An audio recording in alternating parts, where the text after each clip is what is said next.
11 बार ये लगातार सारेगामा जीते हैं। तीर्थराज प्रयाग के अभिजीत घोषाल, इलाहाबाद के अभिजीत घोषाल। ये बहुत अच्छा सिंगर है जो अभी तक इसने। एक मिस्टर राजानी है, साउथ बॉम्बे में रहते हैं, वो लता जी के काफी क्लोज थे, तो वो 2 लोगों से लता जी के गाने सुनते हैं और किसी से नहीं सुनते। एक हूँ मैं, एक है सुखविंदर सिंह। आई बार दिल है बेकरारो मेरे राजकुमार, तेरे बिन रहा न जाए।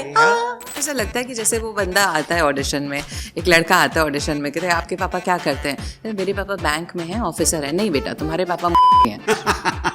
मतलब आप हर जगह पे किसी को गरीब, तन्हा, बेसहारा, और मेरी छत टपक रही है, मेरा ये हो रहा है। स्वामीनारायण का जो सबसे फेमस गाना है, जो हर घर में सुबह बजता है, और वो YouTube के व्यूज इसके 3.5 करोड़ हैं, तो वो मेरा गाया हुआ है। वो आप अरिजीत की बात, अरिजीत सिंह की बात। बॉम्बे आने के पहले सालों तक उसकी रोज 10 से 17 घंटे का रियाज था उसका। वो क्लासिकल दूध भात की तरह गाता है।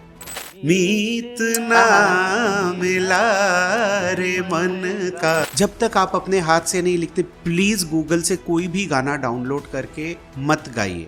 आपने बोला था कि आप मुझे आज लिख के दे सकते हो, तो मैं स्टूडियो में थी, मैंने किसी पर्चे पे फटाफट लिख के फिर आपको व्हाट्सएप किया था।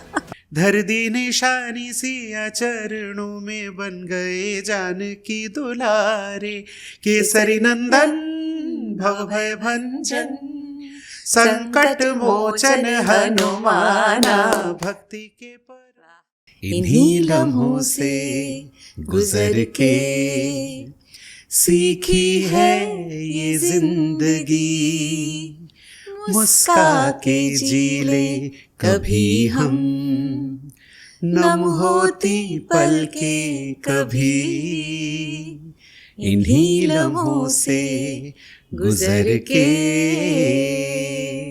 वाह, सुरीली शुरुआत हो गई है दोस्तों। इतनी ज़्यादा खुशी हो रही है मुझे आज कि इन्हीं लम्हों से गुजर के का जब हमने पहला एपिसोड किया था, उससे पहले ये गाना लिखा गया था, और मैंने अभिजीत से रिक्वेस्ट की थी कि अभिजीत प्लीज़, और मैं आप लोगों को बता दूं कि मैं अभिजीत और जी नहीं लगा रही हूँ, क्योंकि मैं इसको गब्बू बोलती हूँ। इसके घर का नाम गब्बू है, और हम बचपन से इसे अभिजीत घोषाल जी को जानते हैं। हाँ। ये हमारी बड़ी खुशकिस्मती है कि हम इन्हें जानते हैं, और सफ़र में के दौरान ये सारी चीज़ें हम आपको बताएंगे। पहले आपका शुक्रिया, आप लोग हमें बहुत प्यार दे रहे हैं, और इन्हीं लम्हों से गुजर के इस एपिसोड में आपका दिल से शुक्रिया। अभिजीत घोषाल हमारे साथ हैं आज। इनके बारे में हम बहुत सारी बातें मैं भी शायद नहीं जानती हूँ, और इनके बारे में हम इसी सफ़र के दौरान और जानना शुरू कर देंगे। बट कहने के लिए मैं पहली शुरुआत ये करना चाहती हूँ कि एक इमोशनल जुड़ाव है अभिजीत के साथ मेरा, क्योंकि मेरी जो म्यूज़िक टीचर थी, मेरी गुरु थी, मेरी आध्यात्म की पहली गुरु भी वो थी, सपना दी। उनके ये भांजे भी हैं, और उनके बारे में भी हम थोड़ी बहुत बातें करेंगे बाद में। बट सबसे पहले Abhijit, thank you so much taking out time for us. Thank you so much Pratibha दी। मतलब मैं बचपन से, मैं आप लोगों से ये भी बताना चाहता हूँ कि प्रतिभा दी की आवाज़ के आप सभी दीवाने हैं, तो मैं भी बचपन से ही दीवाना रहा था। और दीदी ने मुझे हमेशा, मतलब वो शी वॉज द बिग दीदी, बड़ी दीदी, और मौसी के पास दीदी सीखने आती थी, और तब हम लोग की मुलाकात होती थी। मैं बहुत छोटा था उस समय, दीदी भी बहुत छोटी थी तब। हाँ, बोल दो यार। पता चला हड़प्पा के ज़माने, मैं हड़प्पा के ज़माने से इन्हें जानता था, तो मैं ऊपर से इन्हें देखा करता था। तो 1932 की बात है। Oh my God. तो बहुत अच्छा लग रहा है, और आप लोग ये इतना अच्छा काम कर रहे हैं। सबसे इम्पोर्टेंट कि मुझे हमेशा लगता है कि अगर इंटरव्यू लेने वाला इतना वेल रेड हो आपकी तरह, तो क्या होता है कि इंटरव्यू में बहुत अच्छे पहलू निकल के आते हैं, बहुत अच्छे आयाम निकल के आते हैं, जो हम अदरवाइज शायद हम बहुत लिमिटेड म्यूज़िक की थोड़ी सी बात कर लेते हैं, ऐसा कुछ। तो आई एम वेरी श्योर कि आज भी ऐसा ही कुछ होने वाला है, क्योंकि स्क्रिप्टेड हमारा होता नहीं है। ये भी हमारे दर्शकों को भी पता है कि नथिंग इज स्क्रिप्टेड, हमारे हाथ में कुछ ऐसा कुछ होता नहीं है। और मुझे बहुत डर लगता है स्क्रिप्ट वगैरह हाथ में रखने में, क्योंकि मुझे ना चश्मा है ना, तो मैं चश्मा लगाना नहीं चाहती, इसलिए अच्छा होता है कि बिना स्क्रिप्ट के काम करो। तो अभिजीत, सबसे पहले तो सबको भी बता देते हैं कि आप प्रयागराज से हो, और जो कि बड़ी प्यारी धरती है, बहुत प्यारी, बहुत चीज़ें हमें वहाँ से मिली। आज हम दोनों को अच्छी हिंदी बोलने का एक सुनहरा मौका मिलेगा। तो बचपन कैसे बीता, और म्यूजिक क्या सपना दीदी की ही वजह से, या आपकी मम्मी भी मुझे लगता है उसमें थी? बचपन तो प्रयाग में जैसे एक मध्यम वर्गीय परिवार में बीतता है, नानी के घर का बहुत ज़्यादा प्रभाव था हमारे ऊपर। और मम्मी बहुत अच्छा गाती थी, तो एक सूत्रपात ये था, मम्मी के गाने में बहुत फील था। मम्मी ने सीखा नहीं था कहीं पे, लेकिन इतना ज़्यादा फील, आज के डेट में मैं आपको बताऊं कितने गाने हैं बांग्ला भाषा में या हिंदी में भी जो मैंने मम्मी को सुना था। उनकी मम्मी तो बहुत जल्दी चली गई, तो उनकी डेथ के बाद मैंने जब वो ओरिजिनल गाने सुने तो मुझे लगा कि ये गाना तो मम्मी शायद 30x गाती थी, 30x अच्छा गाती थी। उन गानों का जो फील या वो जो था, जबकि टेक्निकली अगर आप बोलिए तो घर में क्लासिकल म्यूजिक केवल मौसी ने सीखा था। और जब मैंने ग्रेजुएशन के बाद सोचा कि म्यूजिक सीखना है तो मैं मौसी के पास सीखा, और उसके पहले आप लोग आते थे सीखने। तो एक जो संगीत सीखने के लिए लोग आते हैं या संगीत भी सीखने की एक चीज़ है, इसका सूत्रपात नानी के घर पे हुआ था। अच्छा। हाँ, लेकिन हमारे घर में एज सच, मतलब मेरे अगर मैं पापा वाले साइड में बोलूँ, वहाँ पे कोई भी नहीं है म्यूजिशियन। मेरे घर में भी टेक्निकली कमर्शियल म्यूजिशियन या प्रोफेशनल म्यूजिशियन मैं ही पहला हूँ। तो वो लेके कभी सोचा नहीं था। पढ़ाई लिखाई हो रही थी, ग्रेजुएशन करो, आप तो शायद उसमें भी थे ना, बैंक में थे ना? हाँ, मैंने मेरे स्कूल में टॉप किया था, फिर मेरे कॉलेज में टॉप किया था, फिर इलाहाबाद यूनिवर्सिटी में बॉटनी में मैंने टॉप किया था। बाप रे, पढ़ाई लिखाई में भी थे अव्वल? मतलब पता नहीं कैसे था, लेकिन थे तो सही। और फिर स्टेट बैंक में पीओ का एग्जाम होता था, अभी भी होता है। तो जो पहला मैंने एग्जाम दिया था तो उसमें मेरा सिलेक्शन हो गया था। तो मैंने टोटल पीओ के 2 ही एग्जाम्स दिए, जिसमें पहले वाले में हो गया था सिलेक्शन। और फिर मैं बैंक के जॉब में प्रयाग से 1999 से बाहर हूँ। और फिर तो सारेगामा में आया। सारेगामा मैंने 11 बार जीत के फिर खुद से छोड़ दिया था। वहीं पर पहला सवाल फिर मैंने नौकरी भी छोड़ दी उसके बाद। अभी 11 बार जीते हो तो फिर इतना तो करना चाहिए था ना म्यूजिक के लिए। 11 बार ये लगातार सारेगामा जीते हैं। वो सफर कैसा था यार, जब पहली बार आप जब आए थे वो, और जब 11वीं बार भी आप जीते, उसके बीच में क्या क्या बदला? और दीदी उस समय ना, आजकल जैसे एक वीक में एक एपिसोड शूट होता है और एक गाना आपको गाना रहता है। उस समय एक दिन में 3 एपिसोड शूट होते थे और आपको 12 गाने गाने पड़ते थे। एक दिन में 3 एपिसोड शूट होते थे, एक एपिसोड में 4 गाने, आपको 12 गाने गाने होते थे। और जिसमें मोस्ट ऑफ द टाइम्स, जैसे मैंने 11 बार जीता, तो पहले एपिसोड का गाना मुझे मेरे चॉइस में मिलता था। सेकंड एपिसोड से जो भी अगला गा रहा है सामने वाला, जैसे एक गाना होता था जो शान दादा गाते थे, मुखड़ा वो गाते थे, अंतरा एक आपको, एक आपका जो कंटेंडर है उसको, तो सब कुछ तुरंत उठाना पड़ता था। 20 मिनट के अंदर हमें पूरे एपिसोड के गाने तैयार करने पड़ते थे। 20 मिनट्स, क्योंकि एक दिन में 3 एपिसोड शूट। आप तो इसी फील्ड में हैं, तो आप समझ सकते हैं कि कितना बड़ा। अच्छा, जजेस इतने कठिन होते थे।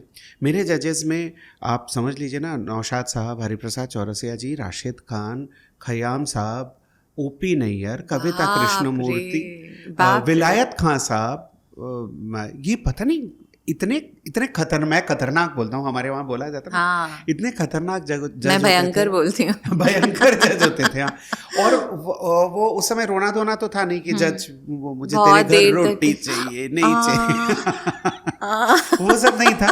मुझे लगा तुम थोड़ा सा कुछ बताओगे कि मैं इतनी ज्यादा गुर्बत में वहां गया, फिर मैं थोड़ा सा रोऊंगी। मेरी मम्मी मेहरी का काम करती थी और पापा दीवारों पे, हर किसी के पापा दीवारों पे पेंट करते हैं आजकल। फिर उनका शूट भी पहले ही हो जाता है। हाँ, पहले से शूट हो जाता है।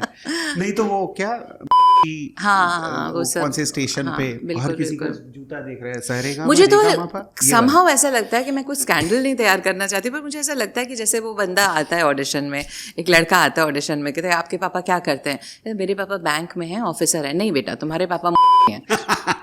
तुम्हें गाना गाना है, तुम्हारे पापा हैं। कोची नहीं बोल सकते, हम बीप कर देंगे। तुम्हारे पापा मजदूर है और तुम बहुत गरीब हो। नहीं सर, हमारे यहाँ तो अच्छा खाना पीना। नहीं बेटा, नहीं है तुम्हारे यहाँ, मुझे तेरे घर में रोटी लानी है। हम 4 पीढ़ी से गाना गाते हैं, कोई बोल ही नहीं सकता। नहीं। कितने सारे म्यूजिशियन फैमिली के लोग आ रहे हैं जिनको वही दिखाया जाता है कि वो बेचारा। एनीवे, चलो छोड़ो। तो नौशाद साहब का मैं बताऊं, नौशाद साहब कितने कठिन जज हुआ करते थे कि मुझे उन्होंने बोला, मतलब मुझे उन्होंने आउट ऑफ 100 93 दिया था। वो किसी को 60 से ऊपर देते ही नहीं थे।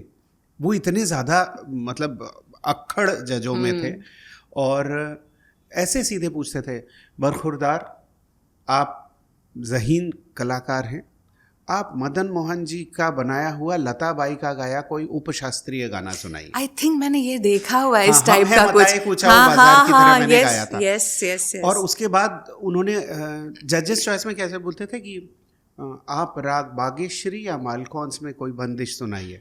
अब अगर आपने बोला ना, मैं एग्जाम्पल दे रहा हूँ, मेरे साथ वाले बंदे ने बोला कि सर मैं आपको पीलू में कुछ सुना दूँ, तो जैसे ये माइक होता, फिर आप कुछ मत सुनाइए, ऐसे करके रख देते थे माइक और पूरा जो फ्लोर है वो एकदम सन्नाटे में आ जाता था। हाँ, क्योंकि उन्हें थोड़ी ना कुछ तुम्हारी तरह से वो ड्रामा करना है या क्रिएट करना है या फिर कुछ। आप कुछ मत सुनाइए। फिर मेरे लिए मतलब मुझे जो कुछ एक बहुत मतलब यादगार पल थे, उसमें उन्होंने मेरे लिए बोला था, तुम चरागों की तरह राह में जलते रहना, हर अंधेरे को उजालों में बदलते रहना। वाह। और ये नौशाद साहब ने बोला नौशाद था। साहब ने बोला। ये रिकॉर्डेड है, मतलब मेरे 2-3 ऐसे रिकॉर्ड्स हैं मेरे पास। हाँ। जो कभी मैं अगर मन ये लिंक्स मिलेंगे हमें, मतलब हाँ, ये सारे एपिसोड्स के हैं ना। यूएस से किसी ने मुझे भेजा था, जगजीत अंकल ने बोला था, अभिजीत जी के गाने से हम कुछ सीखना चाहते।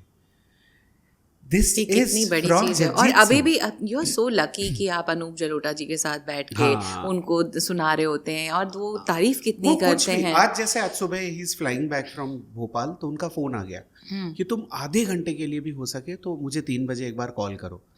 और वो कॉल में पता नहीं किसको किसको कनेक्ट कर देते कि तुम्हारा वो शबरी वाला एक बार बताना। अच्छा, ऐसे करके तो मैं किसी को, अच्छा शबरी ने राम से तो पहले हम बीच में, क्योंकि ये बड़ा म्यूजिकल एपिसोड होने वाला है और मैं बिल्कुल महरूम नहीं रखना चाहती हूँ, वरना हम मरहूम हो जाएंगे। महरूम और मरहूम, ये कितने लोग तो इसका डिफरेंस नहीं बता। कल ही मेरी वर्कशॉप हो रही थी, वॉइस वर्कशॉप, तो मैं ज और ज सिखा रही थी। तो उसमें मैंने बोला कि देखो ज ज ज ज इस तरीके से तुम लोगों को प्रैक्टिस करनी चाहिए।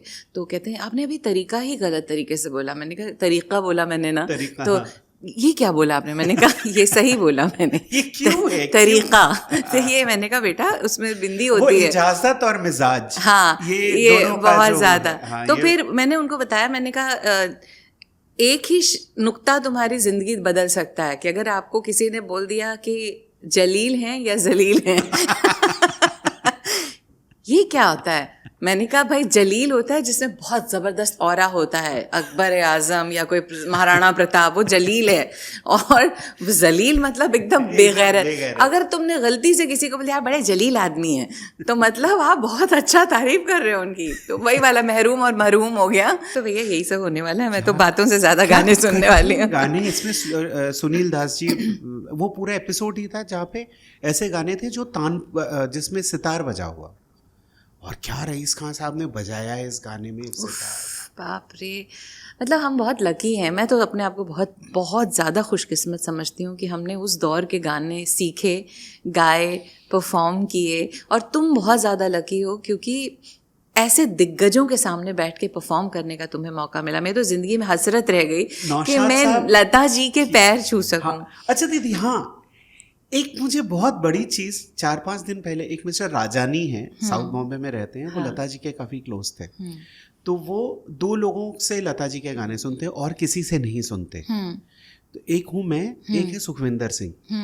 और वो भैया हमेशा मुझे बोलते हैं कि अभी श्रेया का लता जी वाला एक शो बना, उन्होंने कहा नहीं मैं तो लता ट्रिब्यूट तब सुनने जाऊँगा जब अभिजीत घोषाल या सुखविंदर सिंह वो करेंगे। तो अभी परसों उन्होंने फ़ोन किया था, तो उनसे जब भी फ़ोन पे बात होती है लगभग 2.5-3 घंटे बात होती है। और क्योंकि वो ऐसे ऐसे गाने जानते हैं, तो उस दिन मैं उनको स्ट्रीट नोट्स की बात में रातों के साए घने बोला। हाँ, अरे बाप, मेरा फेवरेट सॉन्ग, मैं बहुत गाती थी। मैं बहुत गाती थी। तो मैंने बोला कि रातों के साए घने कैसे फेड आउट करती है लता जी। और उस समय ये सब चीजें होती भी नहीं थी कि आपको टेक्निक सब पेट से करती थी। हाँ, वो कैसे, या वो वाला गाना, वो जा आई बार दिल है बेकरारो मेरे राजकुमार, तेरे बिन रहा न जाए, जा। क्या स्टिकैटो नोट्स बोलते हैं। अभी ओह, अभी मेरे अहमदाबाद में एक कॉन्सर्ट था जिसमें सीखो बॉलीवुड से करके मेरा हाँ, एक एक सीरीज सीरीज चलता है, चल जिसमें रही मैं क्लासिकल म्यूजिक या गायकी के जो भी पहलू हैं वो बॉलीवुड के गानों में आप मैंने कैसे- देखा, मैंने देखा। तो लता जी, मतलब मेरी तो हर चीज में एग्जाम्पल उफ, लता जी उफ। हैं। तो मेरी जिंदगी की सबसे बड़ी जो मतलब उपलब्धियों में ये बात रही, जो मुझे 4-5 दिन पहले इन्होंने बोला, उन्होंने कहा एक दिन मैंने, लता माँ बोलते हैं वो भी, कहते मैंने लता माँ ने एक दिन बोला था कि गाने में अपनी चीज़ें कैसे डाली जाती हैं जबकि आप ओरिजिनल को भी रखो। ये सुनना हो तो हम है मताए कुचाओ बाजार अभिजीत का सुनना। क्या बात कर रहे ये हो, लता जी सच में? मेरे लिए बहुत बड़ी बात थी कि वो मुझे देखते ही अरे अभिजीत कैसे हैं ये बोलती थी। अरे अभिजीत कैसे हैं आप? सा- ठीक तो है। और इतना धीरे बात करती थी ना। मैं 7-8 बार मिला था। मैं उनकी बार की एकलव्या फोटो है। हूँ, पता है। मैं- मैंने सिर्फ दूर दूर से उन्हें सुना, रियाज किया, उनके कैसेट्स को पेंसिल से घुमा घुमा के मैंने इतना रियाज किया मैं उनके हमेशा गानों पे। बोलता हूँ कि जितने गाने लता मंगेशकर जी के मुझे आते हैं उतने शायद ये जितने वॉइस ऑफ लता है ना उनको नहीं आते होंगे। मुझे भी आते हैं।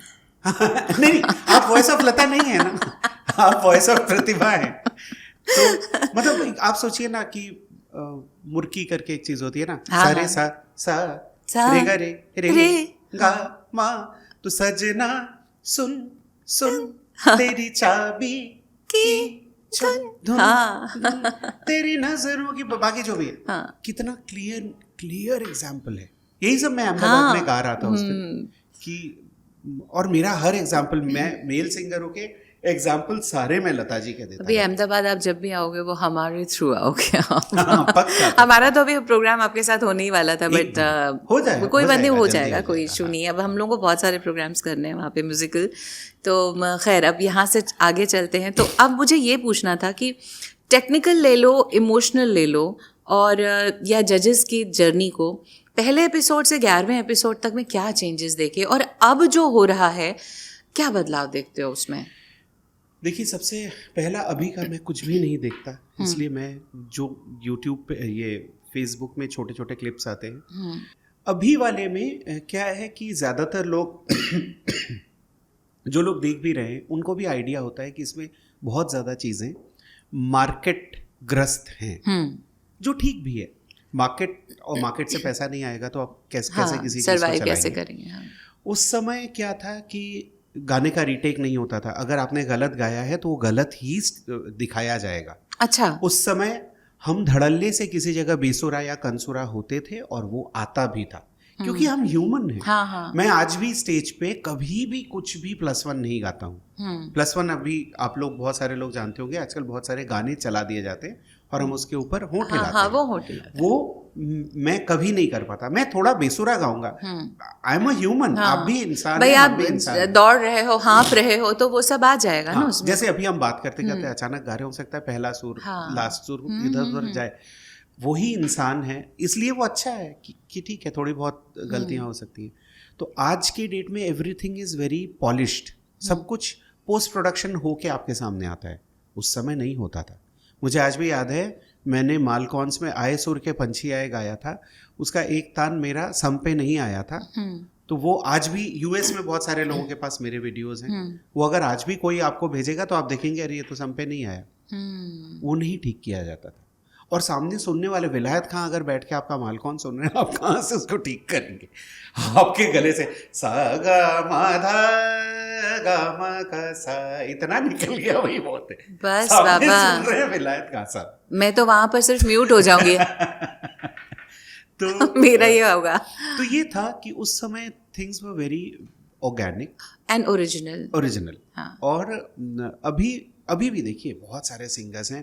कोलकाता की एक कौन सिंगर है, क्या क्लासिकल गाती है, बाप रे बाप। 1-2 सारेगामा पहले वैसे तुम्हारी तरह से मैंने तो बहुत साल पहले छोड़ दिया। हाँ, कुछ मैं नहीं देख पाती हूँ, क्योंकि मुझसे वो चीजें ना आधा पौना घंटा सिर्फ वो ड्रामेबाजी में नहीं निकाला जाता है। हमारे समय में क्या होता था, प्योरली गाना सुनो, में 12 गाने आप सुन पाते थे। 12 गाने, 16 गाने सुनते थे आप। तो 45 मिनट 50 मिनट में 16 गाने, मतलब आप एक आर्टिस्ट का फुलेस्ट देख एग्जैक्टली। और अभी भी मैं देख रही हूँ कि वो अभी एक एपिसोड देखा मैं, उस जो कुकिंग शो होता है, मैं उसका नाम नहीं लूँगी, तो उसमें भी यही चीज़ होती है कि अभी आप खाना बना रहे हो, खाना उनको दिया हुआ आपने 1 घंटा, ठीक है, अब कोई बेवकूफ़ी होगा, जो दर्शक होगा वो बेवकूफ़ी होगा कि आपने 1 घंटे में खाना दिया और उसके प्लेटफॉर्म पे जाके आप 20 मिनट बात कर रहे हो अलग अलग समय में, अलग अलग जजेस जाके, तो 1 घंटे में खाना बनाएगा या 20 मिनट में आपकी बातें करेगा? तो डेफिनेटली आप 1 घंटे में शो तो नहीं कर रहे हो, उनको रियल टाइम तो आप बनाने के लिए दे नहीं रहे हो। उसमें भी फिर आप उनकी फुटेजेस दिखाते हो कि कहाँ से बिलोंग करते, फिर उनका रोना धोना शुरू हो जाता है, फिर वो मतलब आप हर जगह पे किसी को गरीब, तन्हा, बेसहारा और मेरी छत टपक रही है, मेरा ये हो रहा है, मेरी ये हालत मुझे खराब नमक है, नहीं मिल रहा था, मैंने अपने आंसू को सुखा के नमक लाया हुआ उसके लिए। पहले मैंने धूप में अपने आंसू रखे, फिर जब वो भुरभुरा के थोड़े से भुनने शुरू हुए, उसमें मैंने अजवाइन का तड़का डाल के मैंने थोड़ा सा छिड़का, थोड़ा सा चाटा, मेरी गैस भी ठीक हो गई और आपका खाना भी बन गया। What a cooking show. क्या चल रहा है पता नहीं। ठीक है, चलिए ठीक है, ये भी जिंदगी सही है। अभिजीत, जितना मैं आपको जानती हूँ और मुझे ये भी पता लगा है कि आपकी ज़िंदगी में जो कुछ भी चल रहा था, साइमल्टेनियसली आपकी मम्मी बहुत बीमार थी। जी। आप वहाँ पे भी जा रहे थे, उनको भी देखते थे, उनकी भी जिम्मेदारियाँ थीं। कैसे एक कलाकार, नौकरी तो आप शायद छोड़ चुके थे या उसी दौरान आपने छोड़ी थी, कैसे मैनेज करते थे उन चीज़ों को? और क्योंकि आपने भरपूर एक पुत्र धर्म होता है वो बहुत अच्छे से निभाया, और जहाँ तक मैं आपको जानती हूँ वो भी मैंने देखा है कि कोई भी आपके आसपास हो, जो आपके रिश्तेदार हों, नज़दीकी रिश्तेदार हों, उनके पास भी कभी कोई परेशानी हो रही है तो अब इसी टाइम को मैनेज करके आप भाग के उस शहर में भी जा रहे हो, उन्हें भी देख रहे हो, फिर घर का भी देख रहे हो, फिर आप शोज़ भी कर रहे हो और फिर सब कुछ कर रहे हो और फिर आप हंस रहे हो। It's like I can connect you, because मुझे जब भी कोई जानता है तो मुझे बोलता है आप हमेशा हंसते हुए मिलते हो, हमें नहीं पता लगता कि आपकी ज़िंदगी में क्या बीता है। हाउ डू यू मैनेज, या हाउ डिड यू मैनेज? पता नहीं, इसको लेके आजकल ऐसे टाइम मैनेजमेंट, इमोशनल मैनेजमेंट, ये सब को लेके आजकल बहुत बड़ी बातें होती है। क्लासेस होती हैं। हाँ, क्लासेस होती हैं और हर बच्चा जो कक्षा 8 पार कर चुका है, हर किसी का अपना कोई ना कोई साइकोलॉजिस्ट है जिससे वो टाइम ले रहे, ये कर रहे, वो करे। आई बिलीव मैं तो 23-24 साल का था जब मैंने शादी की थी। स्पेशली हमारे ये जो कैमरा के पीछे बैठे हैं उनको सुनाया जा रहा है। तो एंड शादी मेरी हुई 2000 में और उसके 3 महीने बाद मम्मी गिर गई। तब से मम्मी का वो बेड रिडन वाला एक फेज शुरू हुआ। तो समहाउ हाँ, मैं ये बोलूँगा कि ज़िंदगी का सबसे डिफ़िकल्ट मोमेंट और सबसे अच्छा मोमेंट, मतलब तब मैं एक ऐसा टाइम था, 2007 की बात कर रहा हूँ शायद मैं, जब मैं सारेगामा बांग्ला की एंकरिंग करता था और हमारा 17.83 TRP था। इतना हैवी TRP था कि ये मुझे नहीं पता है कि आपने एंकरिंग भी करी है। हाँ, मैंने 64 एपिसोड्स किए हैं सारेगामा। और मतलब वो एक ऐसा फेज था दीदी, जब मैं कोलकाता एयरपोर्ट पे मुंह छुपा के किसी तरह से, बड़ा चश्मा और ये, तब ये तो कोरोना में लोगों को हैबिट पड़ी, मैं तब चेहरा वहरा ढक के निकलता था, मतलब वो। और वैसे अगर ये पटका हटा दे तो मुंह तो तुम्हारे यहाँ तक है। एक्सटेंडेड कितना छुपाना पड़ता होगा। चलो, आज हुआ दीदी का। इसको बता ही देता हूँ, बताओ ना, हमारी तो घरेलू बातें हैं। ये बेचारी आई, मैंने वो उतारा था, ये पटका उतारा था और मैं जस्ट सोच रहा था कि मेकअप लूंगा, तब तक मैं आके कि मैं आपके बाल कर दूं, मैं आपके, तो मैंने इनको, ये तो मुझे नहीं जानती थी, मैंने कहा दीदी मुझे देख के बोल रही है, तो हंसने लगी कि कौन आ गया यार। मुझे क्यों देख रही, मैंने कहा मेरे बाल की बात कर रहे हैं। तो खैर वापस कलकत्ता पे आते हैं। तो वो भी फेज मैंने देखा है जब बंगाल में किसी जगह मैं नॉर्मल जा नहीं पाता था, मतलब इतनी ज़्यादा प्रसिद्धि थी उस समय। और मम्मी के डेथ होने तक मम्मी के 24 अस्पताल हुए, 1-2 नहीं। और बस एक जो अटूट अडिग जो साथ रहा वो शोमाली का रहा, मेरी वाइफ का, क्योंकि वो इतना कुछ मैनेज करना पड़ता था ना दीदी उस समय। और आज अगर हम इस उम्र में आके किसी के साथ ऐसा कुछ होते हुए देखते हैं, या अब हम लोग के सिस्टम में आ गया है। अगर मैं आपको सच बताऊं तो कल रात भर मैं नहीं सोया हूँ। मेरा एक छोटे भाई जैसा है वहाँ पे, शोईकौत करके, उसकी वाइफ 38 ईयर्स की है। उसकी आज सुबह 4 बजे डेथ हुई। मैं 5 बजे तो घर आया, उसके बाद यहाँ पे आके भी अभी यहाँ से उधर ही जाऊँगा बाद में। तो कल जस्ट हार्ट अटैक हुआ। छोटे बच्चे हैं, सब हैं, कुछ समझ में ही नहीं आया उन लोगों को ये भी नहीं पता चला, बिकॉज दुबली पतली सी लैंकी पैंकी सी थी, वेरी एक्टिव, उसको हार्ट अटैक हो सकता है, नहीं पता था। नहीं पता। तो अभी क्या हो गया, अच्छा, और मम्मी की डेथ के बाद से मैं कैंसर वालों के लिए तो कुछ ना कुछ करता रहता हूँ। ये आप बताएंगे। तो वो भी शायद अब सिस्टम में आ गया है। और दीदी सच बताऊं तो मैं अब टेक्निकली भाव शून्य हो चुका। वो मैं तुम्हें बहुत सालों से बोलती भी थी कि जब भी मैं तुम्हें कोई न्यूज़ देती हूँ, जब तुम थोड़ी देर हंस लेते हो, बट अगर मैं कोई हंसी मजाक में तुम पूरा साथ देते हो, पर जैसे ही कोई सैड चीज़ शेयर कर रहे होते हैं, इवन अगर आप मुझे ये बता रहे होते हो ना कि दीदी कल मेरे ना टांग में बहुत तेज दर्द हुआ था और मेरे से चला नहीं रहा था, दीदी ना मेरे कल टांग में बहुत दर्द हुआ था, तो बड़े मैं चला नहीं जा रहा था, इट वॉज वेरी, सब संभाव हो गया है। उड़ा देता हूँ। मतलब आज ही शोमाली को मैंने अभी आते समय मैंने बोला कि ये साल हमारा बहुत अजीब सा जा रहा है। 2026 में अभी तक हमारे 7 परिचित लोग गए हैं, जिसमें 2 लोग 80 प्लस थे, बाकी सब 30 से 45 के बीच में, और सब ऐसे गए हैं। लाइफस्टाइल नहीं पता नहीं इस साल क्या हो रहा है, मुझे नहीं पता। मतलब मेरा जो असिस्टेंट है जेसन, उसके बड़े भाई का 19 फरवरी को उसको थोड़ी तबीयत खराब लगी, 21 को उसका कैंसर डिटेक्ट हुआ, 12 को हम लोग ले गए उसको, मतलब विद इन 20 डेज। तो पर क्या हो रहा है कि मेरा ये कि अच्छा सेमेट्री से वापस आए, चलो गाना डब करना है या कुछ लिखना है, गीता का एक कुछ काम कर रहा हूँ मैं, गीता के श्लोकों का हिंदी दोहों में किसी ने किया, I am composing that.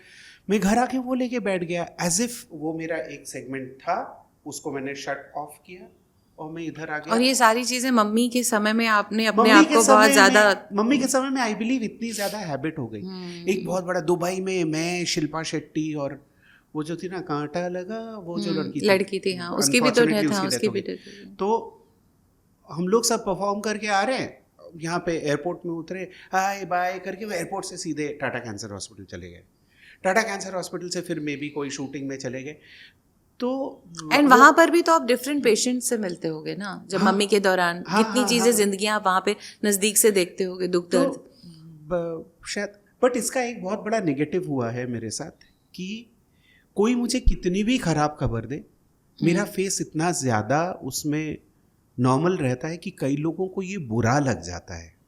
They don't know your ना पास्ट। हाँ, वो बोलते हैं ना, वो जिंदगी वक्त के थपेड़ों ने इतना कुछ सिखा दिया है। तो अच्छा उसको ये हुआ है, क्या एज कितनी है, अच्छा आई प्रे में मैं मोस्टली ये बोलता हूँ किसी को स्टेज 4 अगर हुआ हो।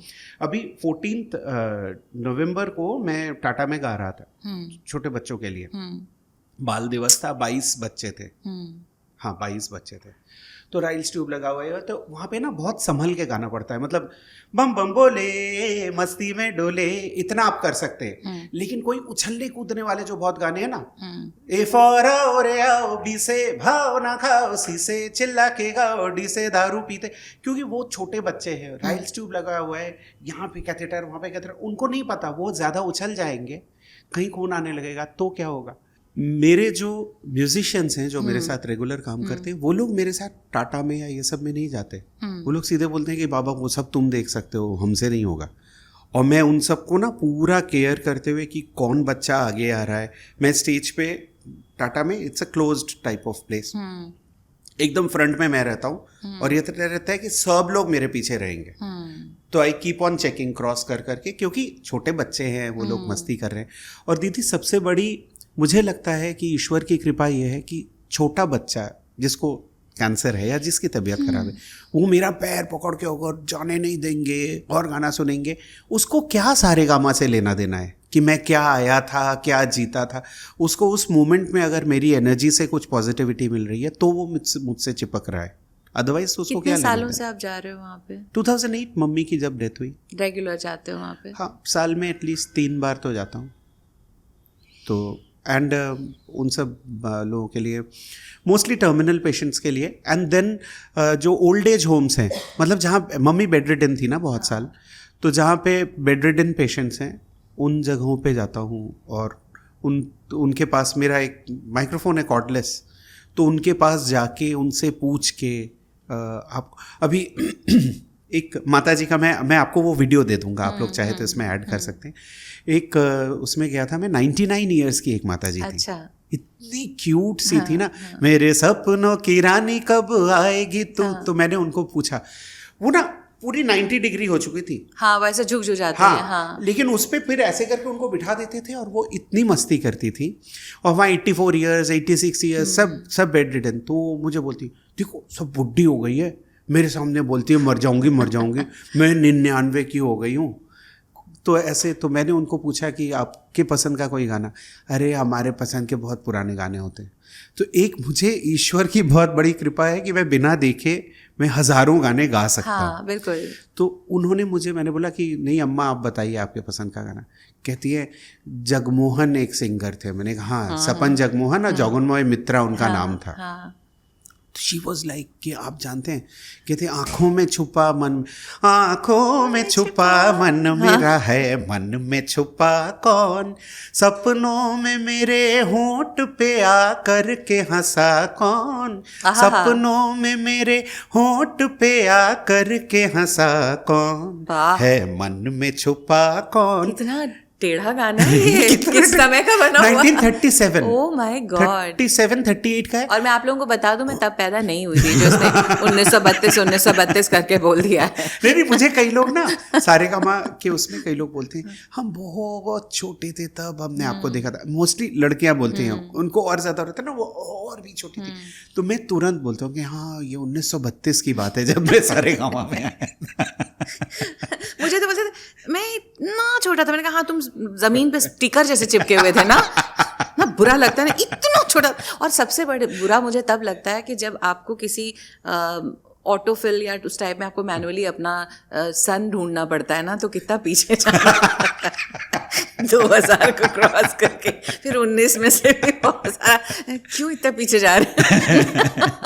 खैर, तो बात यहाँ ये होती है कि हाँ इतना ज़िंदगी में दुख दर्द तकलीफ परेशानियाँ इतनी ज़्यादा देख ली हैं कि एक समय में इंसान एक्चुअली सही मायने में नम हो जाता है, वही भाव शून्य हो जाता है। और फिर वो तो ठीक है यार, जो हो रहा है चलो, ये चीज़ तो निभानी ही है एकदम। पर इसमें एक दिक्कत होती है कि आप भाव शून्य हो चुके होते हैं या आपको कोई चीज़ बुरी लगती है, पर जैसे कल रात की मैं अगर बात करूं तो एक 38 साल की एक महिला चली गई आंखों के सामने, और बहुत सारी गलतियां ऐसी भी थी, ठीक हॉस्पिटल ले जाना चाहिए था ऐसे।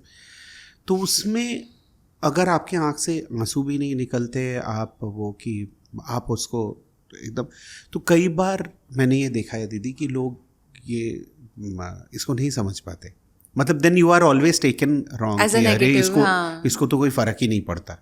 और एक्चुअली यही हो गया है। अरे किस को अपनी जाके कहानी बताओगे कि हम इनसे हम तो किसी को कुछ मतलब आप तो बचपन से मुझे जानती हैं, इसलिए आपको ये पता है। नहीं तो इन जनरल इवन मम्मी का मैंने सारेगामा में कभी नहीं बताया था, सारेगामा में कभी नहीं बताया था कि मम्मी को ऐसा है।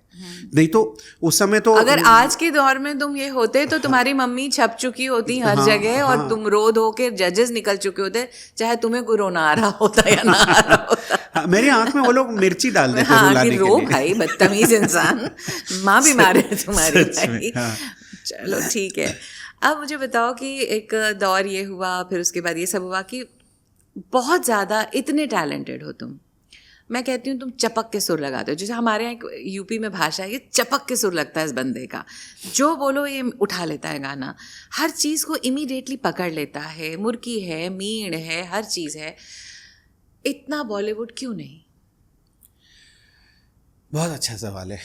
मैं वापस जाऊँगा नौशाद साहब के पास। 2005 में मैं उनसे मिला पास था। मत जाओ, हाँ मतलब उनकी यादों में 2005 में मैं शायद उनसे मिला था। हाँ 2005 में ही नवंबर या किसी में ही डायल। सो उन्होंने मुझे बोला कि बरखुरदार, जो उन्होंने बोला वही बता रहा हूँ।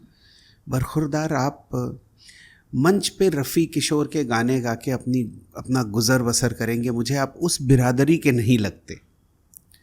तो मैंने कहा कि गुरुजी हमको प्रयाग में बोलने की हैबिट है। मैंने कहा गुरुजी मन तो है कि मैं अपना गाना बजाना करूँगा। तो कहते हैं कि आप करते क्या हैं? तो मैंने कहा जी मैं स्टेट बैंक में अफसर हूँ और इस्तीफ़ा दे दिया है। तो तब उन्होंने बोला अच्छा फिर तो आप कुछ कर जाएंगे। फिर उन्होंने पूछा कि आपके परिवार में मौसीकी में कौन कौन है, ख़ानदान में? तो आपने बोल दिया होगा मौसी। मैंने कहा नहीं मतलब प्रोफेशनल म्यूजिक। हाँ। तो मैंने कहा जी कोई नहीं है, मैं ही पहला हूँ जो गाने को एज अ प्रोफेशन लेके आगे कुछ कर जा रहे हैं। हाँ। इस पे उन्होंने बोला अरे फिर तो उम्र के 45 बरस ये साबित करने में निकल जाएंगे कि आपको गाना बजाना आता है। हाँ, और दीदी यकीन मानिए कि मेरे 45th बर्थडे पे मैं कोशिश कर रहा था। संस्कृत मेरी पहली लैंग्वेज थी। संस्कृत मुझे इतनी कंफर्टेबली आती है। संस्कृत हो, गुजराती में बुक्स गुजराती पढ़ लेता हूँ, लिख लेता हूँ। गुजराती में मैक्सिमम गाने मेरे गुजराती भाषा में। लेकिन मुझसे कोई अगर हिंदी में बात करे तो उसको नहीं समझ में आएगा कि अच्छा ये गुजराती भी गाता होगा या संस्कृत गाता होगा। तो ये मैंने कई चीज़ों के बायसेस हैं हर जगह पे ही है। तो मैंने देखा कि संस्कृत में गाना चाहता था, लेकिन जैसे ही घोषाल किसी को सुना दिया, अरे बंगाली मत बुलाओ यार, गोलमुँह वाले, बहुत टाइम लग जाएगा। जबकि ऐसा जो भी प्रयागराज में पला बड़ा है, मुझे लगता है कि उसके ऊपर किसी को भाषा हावी नहीं होती, कोई भाषा हावी नहीं होती। लेकिन किसी को पता तो चले कि मैं प्रयाग से हूँ। अभिजीत घोषाल मतलब तो बंगाली। तो all thanks to this social media revolution कि मैंने शिव तांडव स्तोत्र जो मैंने कक्षा 11 में कंपोज किया था, वो मैंने 45th बर्थडे पे 5 साल पहले मैंने रिलीज़ किया। वो रिलीज़ करने के 10 दिन या 15 दिन के अंदर मेरे पास शेमारू का फ़ोन आया, शेमारू के सीधे मालकिन का फ़ोन आया कि we want to work with you for our Sanskrit projects.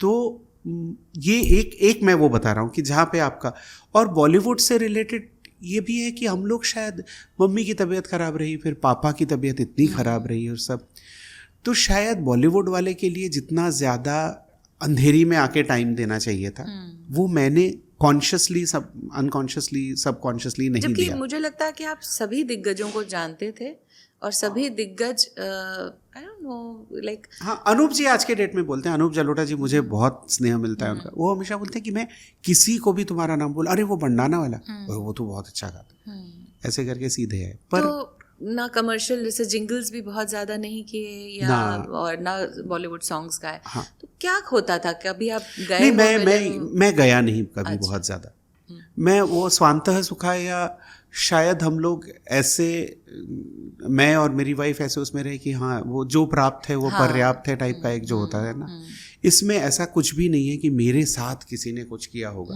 हाँ, कई जगह जाने की बातें हुई या कुछ हुआ, लेकिन हाँ, शंकर एहसान लॉय ने मुझे फटाक से मेरा गाना दिया। मेरा जो फिल्म का गाना है वो उनके लिए था, वो भी अचानक आया। वो किस फिल्म का था? वो लंदन ड्रीम्स का। हाँ। जश्न है जीत का, और वो अभी भी मतलब इंडिया जीतती है तो कई जगह बजता है। और पर हाँ, बहुत सारे ऐसे म्यूज़िक डायरेक्टर्स थे जो सारेगामा के समय में भी मिले या कुछ, तो जो मुझे देखते ही कि मुझे तुम्हारे लेवल का कोई गाना बनाना है, तो हमारा लेवल कभी मैच नहीं हो पाया।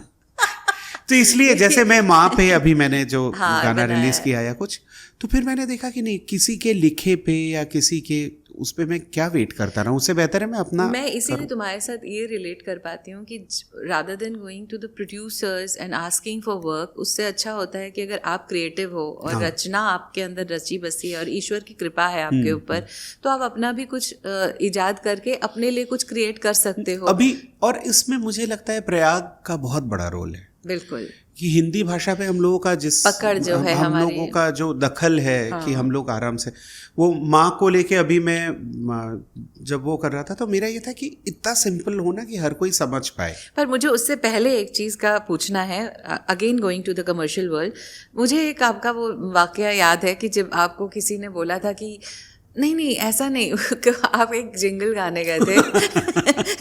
मतलब जब तक तुम्हें बेसुर, बताओ ना प्लीज। फूलों का तारों का सबका, तुम पहले कैसे गा रहे थे, जैसे नॉर्मल गाते हैं? नहीं, पहले उन्होंने फूलों का तारों का सबका कहना है। हाँ। एक अब अगली लाइन का कोई मतलब ही नहीं, 1000 में मेरे पापा है। तो आप राइमिंग ऑर्डर की तो धज्जियां उड़ चुकी हैं। जब आप जाके देखते हैं, अच्छा ठीक है, फिर क्या हुआ कि बहुत रगेट सी आवाज चाहिए, ये चाहिए, तो फूलों का तारों का सबका कहना है।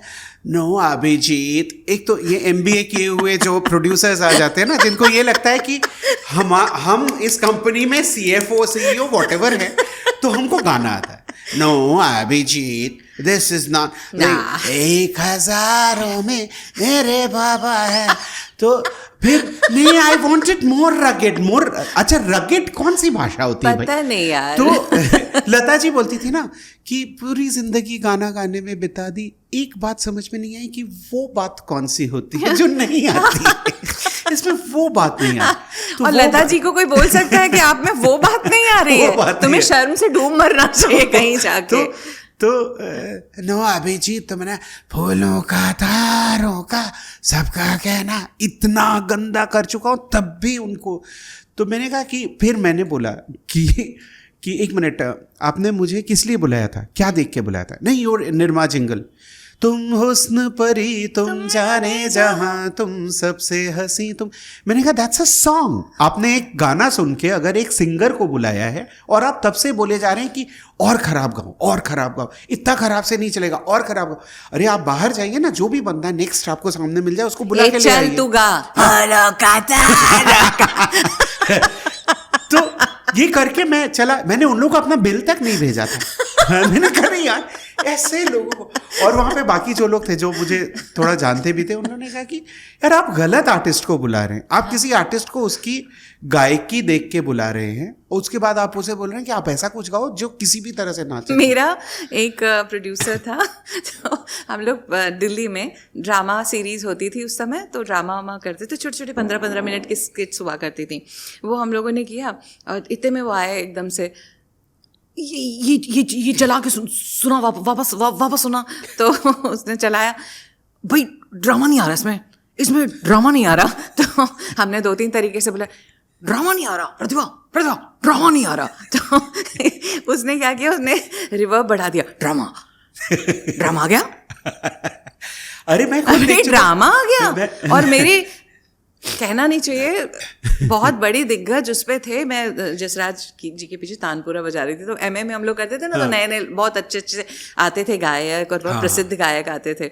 तो तानपुरा बजा रही थी और थोड़ा फेस जिसका सुंदर हो तो उसको पीछे बिठा दिया जाता था तानपुरा बजाने के लिए।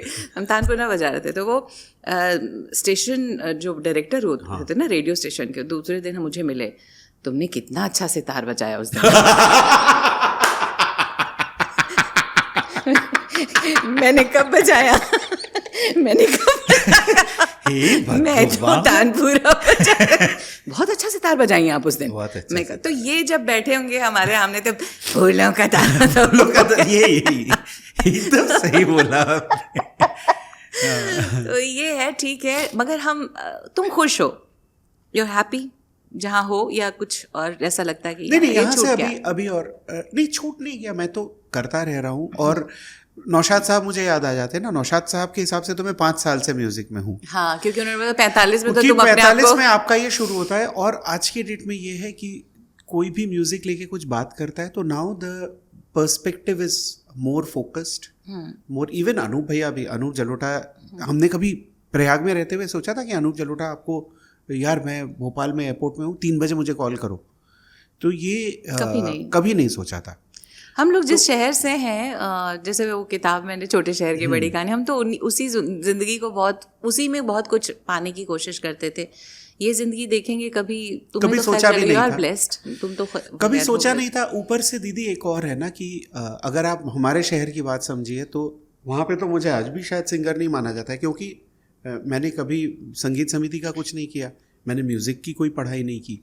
मैं तो जो कुछ गा रहा हूँ, मैं वो सीखो बॉलीवुड से का मेरा मेन पर्पस ही ये था कि हम लोगों ने classical music and popular music के बीच की खाई इतनी ज़्यादा बढ़ा दी है ना, कि आधे लोग डरते हैं, और ये माना जाता है कि अगर आपने क्लासिकल का कोई कोर्स किया है तभी आपको गाना आता है। मेरा अभी यही चीज़ अभी मैं अहमदाबाद में शुरू कर रही हूँ म्यूज़िक से रिलेटेड, और मैंने स्पेशली ये बोला है कि ये मत समझ के आना कि मैं तुम्हें पूरा सारे गामा और ये मैं रियाज के तरीके बता दूंगी तुम्हें, मगर मैं कोशिश करना चाह रही हूँ कि जो बंदा घर में बैठा है और उसके गले में थोड़ा सा भी सुर है वो इंजॉय कर सके अपना म्यूज़िक, बस उसको अच्छे से समझा दो यार इसको भी ऐसे गाया जा सकता है, ज़रूरी नहीं कि हर बार आपको पूरी झंकार बीट्स अपने गले में लानी है और ये सब करना है, तो वो सारी चीज़ें।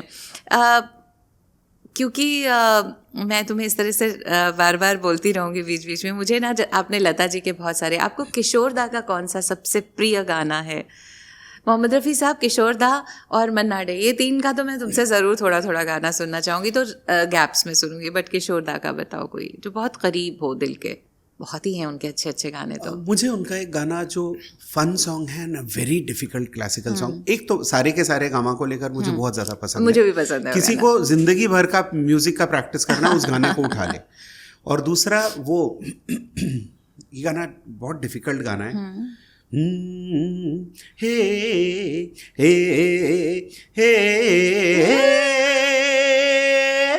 मीत ना मिला रे मन का, मीत ना मिला रे मन का, कोई तो मिलन का, कोई तो मिलन का करो रे उपाय, मीत ना मिला रे।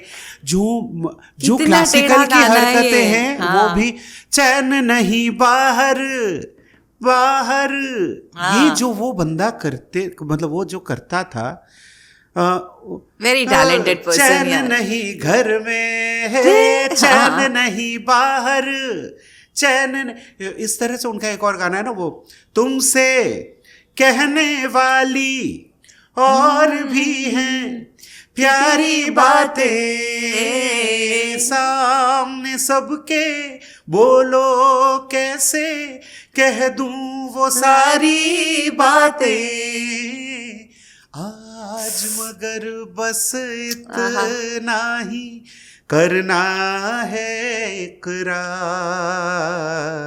तुम ही तो ला ये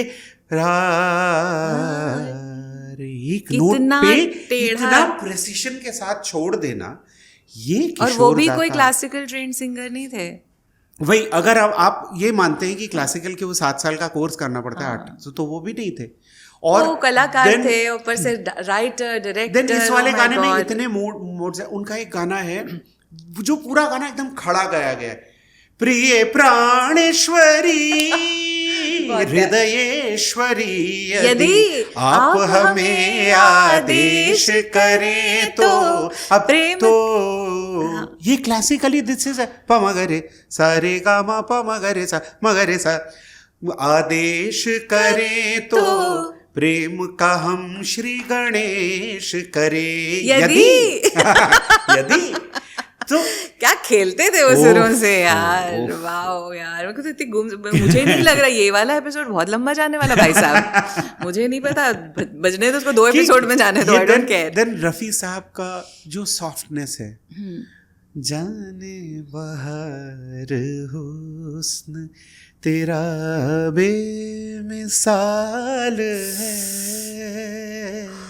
वो जो जाने बाहर, उसमें जो नेज़ैलिटी है, आप लोग तो वोकल्स के धुरंधर हैं, वो कहाँ पे नेज़ल, वो सुभान अल्लाह है हंसी चेहरा है, ये जो है, हाँ, ये सुर में नहीं है, है सुभान अल्लाह हंसी चेहरा, ये मस्ताना अदाई अदाई, खुदा महफूज रखे हर बला से हर बला से। देन कहीं एक मासूम नाजुक सी लड़की, वो सपने का सीक्वेंस है, तो पूरे में रफी साहब ने कहीं वोकल्स नहीं खोले, ऐसा लगता है वो औरत जग ना जाए वैसा गाया है उन्होंने। सिमिलरली माता जी का एक गाना है जो सायरा बानो इनके पैर के पास बैठी हैं, पैर दबा रही हैं, सुनील दत्त के पड़ोसन में, हाँ शर्म आती है मगर आज ये कहना होगा। उसमें एक सेकंड के लिए ना सायरा बानू अपने पलके उठाती है, ना लता जी अपने वोकल्स को बढ़ाती है, हाँ। कि शर्मा के गा रही है। और वही लता जी जब हो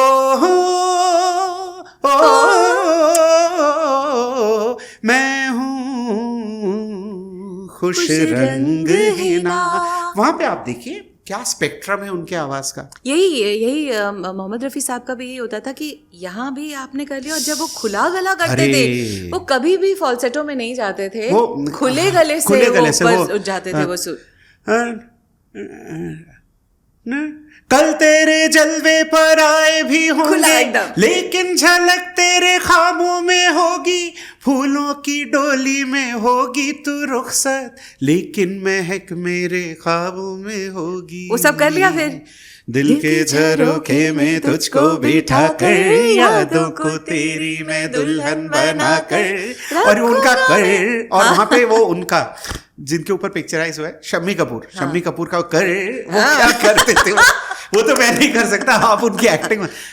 तुझको बैठा कर, यादों को तेरी मैं दुल्हन बना कर, रखूंगा मैं दिल के पास, मत हो मेरी जाऊं, आय हाय मत हो मेरी जाऊं दास। एंड वो जो लता जी का गाना था ना, वो इतने प्यार से मैं लड़कियों को समझाती हूँ कभी कभी, मेरी आंखों में बस गया कोई रे, मोहे नींद ना आए, मैं का करूं, मैं का करूं, कह देती मैं क्या करूं यार, सारा ड्रामा करते और थे। जबकि मुझे लगता है लता जी ने इतनी ज्यादा डिफिकल्ट जगहें गाई है ना, वो अब हम तो भये परदेसी, एक अब हम तो भये परदेसी, दूसरा अब हम तो भये परदेसी, तीसरा, और जबकि गाना एक फ्लोई सा गाना है। Exactly. देन वो देख तू ना हमें भुलाना, माना दूर हमें है जाना। इतने सिंगल टेढ़े, अरे टेक, यार ये नहीं हो सकता, अब नहीं हो सकता, मैं पागल हो रही हूँ। सिंगल टेक में कोई कैसे उन जगहों को, मतलब सब लोग म्यूजिक डायरेक्टर्स ने उनको उस हिसाब से गवाया है। जब म्यूजिक डायरेक्टर उस तरह के नहीं मिले तो उन्होंने चॉकलेट लाइम जूस ये भी तुमको गाना पड़ा। चॉकलेट लाइम, मुझे था कि नहीं लता जी नहीं नहीं ये नहीं हो सकता, मेरे को वहां से बहुत जूते दे दो पैसे ले लो, नहीं वो उनसे नहीं करवाना चाहिए था ना, चॉकलेट आइसक्रीम ना ना ना ना ना ना गुड़िया खिलाऊंगी मैं, क्यों मैं संस्कृत हंस रही मुझे मैं Sanskrit, You guys can laugh. This is laughter, right? आवाज आ सकती है यहाँ पे दर्शकों की। संस्कृत में मत्स्य पुराण में प्रयागराज अष्टकम हुआ है, which is a very difficult वो। अच्छा। तो वो मैंने जब कंपोज किया उसी दिन मैं वो बड़ा टेढ़ा है, अभी मुझे याद नहीं आ रहा है। देन वो था देवी माँ का एक है देवी सूक्तम, वो भी बहुत कठिन है, सिद्ध कुंजी का स्तोत्रम। तो ये सब मैं मेरे चैनल पे है और मैं खूब इत्मीनान से ये सब गा लेता हूँ। थोड़ी देर देखा, उसके संधि विच्छेद किया, ये सब किया और करके मैं या शिव तांडव स्तोत्र हुआ। उसी दिन मेरा एक गाना था, मुझे डब करना था, वो बोतल उठा ले हाथ में मस्ती में तू झूम झूम। तो मुझे किसी ने पूछा कि आप थोड़ी देर पहले शिव तांडव गा रहे थे तो आपको ये नहीं लगता? मैंने कहा नहीं, जब आप ये समझ लीजिए कि आपने एक एंटरटेनर का रूप धरा है। I am so thankful to people, मेरी जो ऑडियंस है जो मुझे बॉलीवुड सुनने के लिए बुलाती है, जिनको मैं 2 घंटे नचाता हूँ, वो लोग फुल ऑन डांस करते हैं और उससे जो मुझे पैसे मिलते हैं उस पैसे से मैं मेरा भजन बना पाता हूँ। वही तो वो मैं आप लोगों को कुछ लिरिक्स सुनाता हूँ। बाबू तुमको भी सुना रहा हूँ। बाबू हमारे इलाहाबाद में ना हर किसी को बाबू बोलते हैं। अरे ये सुनो मेरा किस्सा बाबू पे, उसके बाद हम यहाँ से शुरू होंगे। हाँ, बाबू बाबू मेरी भी आदत है, बाबू सुन लो बाबू, हम लोग को शायद इलाहाबाद वालों को आदत है। अभी यहाँ लड़कियों को बाबू तुमने खाना खाया, बाबू तो शोना। उनको लगता है कि कौन बाबू आपका, मेरा मैंने कहा, बाबू। भाई मेरा हर चीज बाबू है। तो लेकिन उनका वो वाला बाबू नहीं। अब इतने में क्या हुआ कि हमारे एक साउंड जो रिकॉर्डिंग स्टूडियो है उस वहाँ पे जो रिसेप्शनिस्ट है उसका नाम भी बाबू है, तो अब मुझे तो उसका नाम बाबू ही रखना है। तो वहाँ से उसका फ़ोन आया, बाबू बाबू कॉलिंग। तो चारिका मेरी बिटिया ने बोल रही, ये किसका नाम अपने बाबू के नाम से सेव कर रखा है? तो मेरा चैना बाबू। बाबू कया कया किया आपने राज दुलारे। सच में। तो आप बताओ। तो मुझे जब लगा कि शेखर सेन जी का मेरे ऊपर बहुत प्रभाव रहा, तो उन्होंने, वो मुझसे हिंदी में, प्योर हिंदी में बात करते हैं हम लोग जब भी उनके घर जाते हैं, तो उन्होंने एक दिन मुझे बोला कि तो अनुज आप कुछ लिखते हैं? तो मैंने कहा नहीं दादा मैं नहीं लिखता। कहते क्यों नहीं लिखते? मैंने कहा दादा मैं नहीं लिख सकता। तो कहते क्यों नहीं लिख सकता? तो मैंने कहा दादा क्योंकि मैंने कभी लिखा नहीं। तो वो ना कभी भी किसी चीज़ पे डायरेक्ट आपको कोई काम नहीं देते। तो उन्होंने बोधी को बोला कि श्वेता ये वो पंछी हैं जो पर समेट के बैठे हुए हैं, भाई भगवान ने दिए हैं पर खोलोगे उड़ोगे तब पता चलेगा कि क्यों मिले थे पर। ठीक है नहीं लिखते मत लिखिए, वैसे आपकी हिंदी अच्छी है और आपका शब्द चयन भी अच्छा है, ये सब करके उन्होंने मुझे एकदम निरुत्तर कर दिया। फिर जब मैं, वो फर्स्ट फ्लोर में रहते थे, जब मैं अपनी गाड़ी में दरवाज़ा खोल रहा था तब तक मैं खिड़की खुली, कहते आप रात को एक कविता लिख के सोएंगे, कविता का शीर्षक है माँ, करके उन्होंने दरवाज़ा बंद कर, खिड़की बंद कर दी। अब यारी रोड से मीरा रोड जाते जाते मेरी हालत ख़राब की, अरे मैंने ज़िंदगी में कभी नहीं लिखा। तो रात 11 बजे मैं एक पेंसिल लेके एक कॉपी लेके बैठा और 11:40 तक मैंने 5 अंतरे का एक गाना लिखा जिसमें मैंने कहीं कुछ काटा भी नहीं। हाँ। तो ये मुझे बाद में लगा कि उनको कहाँ से ये दिखा था। वो दिख जाता है ना, वो बहुत सीनियर आर्टिस्ट हैं और उनको शब्दों के चयन में या आपकी बातों में वो एहसास हो जाता है कि भाई, ऐसे भी मेरे साथ भी कुछ एक लेडीज आई थी तो मैंने उनको बोला कि आप लिख सकते हो, हालांकि कोई बहुत अच्छी बात नहीं है, मत लिखो, हमारे पेट पे क्यों लात मार रहे हो। बट लिखो, क्योंकि अगर है शब्द तुम्हारे अंदर भरे हुए, और इतना कुछ हम प्रयागराज से हैं यार, हमारे पास शब्दों की कहाँ कमी है। और जिन दिग्गज के साथ हम, कैलाश गौतम जी मतलब मुझे हमेशा लगता है कि अनसंग हीरो हैं। अमावस्या का मेला, ओह माय गॉड, भक्ति के रंग मैंने में रंगल गाँव उनके लिखे देखा। हुए बहुत सारे प्लेस किए हैं, विनोद रस्तोगी जी के साथ हमने प्लेस किए। हमने भी दिग्गजों के साथ वहाँ काम किया है प्रयागराज। अमावस्या का मेला आप नेट पे लिखिए, कैलाश भैया का 35 साल पहले का मिलेगा और मेरा एकमात्र गाया हुआ है बस। लास्ट ईयर मैंने वो किया कि नहीं, ऐसी चीजें बनाते हैं ना।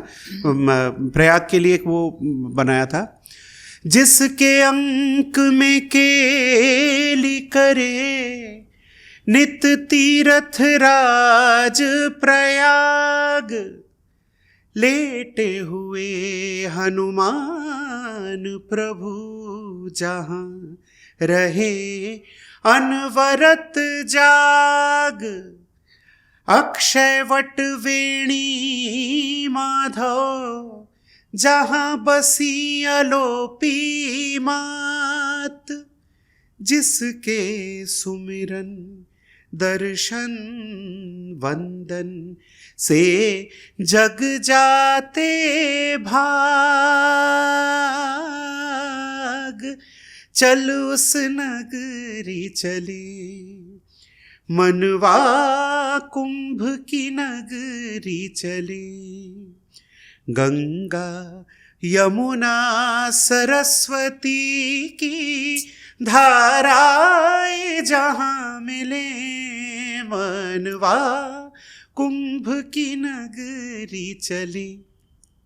बाप रे, सो इमोशनल, मेरे को पूरी गलियां याद आ गई, और पूरे अलोपी बाग, अलोपी मैया, माधव है 12 बेनी माधव के साथ, मन कामेश्वर बन बैठे भोलेनाथ, बंधवा पे लेटे प्रभु बड़े हनुमान, शक्तिपीठ ललिता माँ और अलोपी मात। क्या बात है।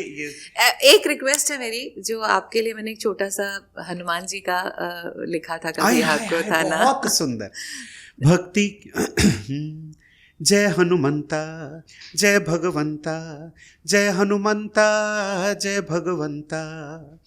भक्ति के परम साधक की सुन लो ये कथा है निराली।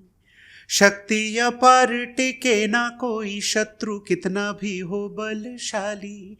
केसरी नंदन भव भय भंजन, केसरी नंदन भव भय भंजन, संकट मोचन हनुमाना। भक्ति के परम साधक की सुन लो ये कथा है निराली। आपने बोला था कि आप मुझे आज लिख के दे सकते हो, तो मैं स्टूडियो में थी, मैंने किसी पर्चे पे फटाफट लिख के फिर आपको व्हाट्सएप किया था। बन में दरस हुए मन में समा लिए, प्रभु चरणों में ही दुनिया बसा लिए। राम विरह देखी लांघी गए सागर, जारी डारी लंका कांपे असुर नर। धर दी निशानी सिया चरणों में बन गए जानकी दुलारे। धर दी निशानी सिया चरणों में बन गए जानकी दुलारे। केसरी नंदन भव भय भंजन, संकट मोचन हनुमाना। भक्ति के परम साधक। कभी कभी लिखवा देते हैं ना प्रभु भी कैसी चीजें, क्योंकि इसका मीटर बड़ा टेढ़ा था। हाँ, बट आपने बोला ये है मीटर, मैंने कहा बाप मैं कैसे लिखूंगी, वो भी हनुमान जी में। मैंने कहा प्रभु आप ही उतरो, आप ही लिखवाओ। उसमें मोती तोड़ डाला और ये सब भी डाला था। मैंने कहा जो जो समझ में आ रहा है प्रभु आप बताओ क्या क्या लिखवाना है, और वैसा हो गया। पर आप लोग भी जो लोग देख रहे हैं उसमें जो लोग भी लिखते हैं या क्रिएटिव जो भी लोग हैं, आप ये समझ सकते हैं कि हर क्रिएटिव बंदा। उस दिन मैं जाकिर भाई का एक वो पढ़ रहा था कि माँ सरस्वती जब तक नहीं आती है तब तक हमारे हाथ से ये सब नहीं निकल सकता। आप कागज लेके बैठे हैं, आपको फोन किया और 10 मिनट में आपने इतने सुंदर लिरिक्स लिख के भेजे कि अंजनी के सुत बड़े ही हठीले, जान के फल कोई सूरज लीले। राम ने दी जो मोतियन माला, दांतों से एक मोती चबा डाला। दांत राम ने दी जो मोतियन माला, दांतों से एक मोती चबा डाला। निज हाथों से चीर के छाती बोले हृदय में बसे हो हमारे। कितनी सुंदर लिरिक्स हैं। तो ये लगता नहीं हम लोग ने लिखा, क्योंकि लिख ही नहीं सकते हम। नहीं लिख सकते। एक समय में अपने कुलगुरु जी के जीवनी लिख रही थी, तो उस समय मुझे ऐसा लगता था कि अब मेरी कलम रुक गई है, क्योंकि नहीं उतर रहा होता था। फिर अचानक से आता था भाव, फिर लिखना। तो उसमें एक था कि उनमें गुरु और शिष्य का लिखना था। मुझे जो चीज़ समझ में आ रही थी, बार बार जो मन कहता था या जो बुद्धि कहती थी वो उतरती नहीं थी, मुझे अंदर बसती नहीं थी। फिर एक दिन रात को 2:30-3 बजे के आसपास उठो और ये लिखो, तो वो आया कि सुगढ़ पात्र बनता तभी जब कुशल कुम्हार का हाथ मिले। हाँ, ये मैंने सुना है आपसे। सुगढ़ पात्र बनता तभी जब कुशल कुम्हार का हाथ मिले, पर कुम्हार तब कुशल बने जब अच्छी माटी हाथ लगे। क्या बात, तो अद्भुत सुंदर। ये चीजें भाई वो देते हैं, ये इसमें आप यहाँ पर तो वही सब लिख सकते हैं कि जो भी जलाई ले जिगर से भी तेरी जज जाएगी जा मेरी। आशिकी में तेरी जज जाएगी, और गा से गमला खा लो, फा से खा लो।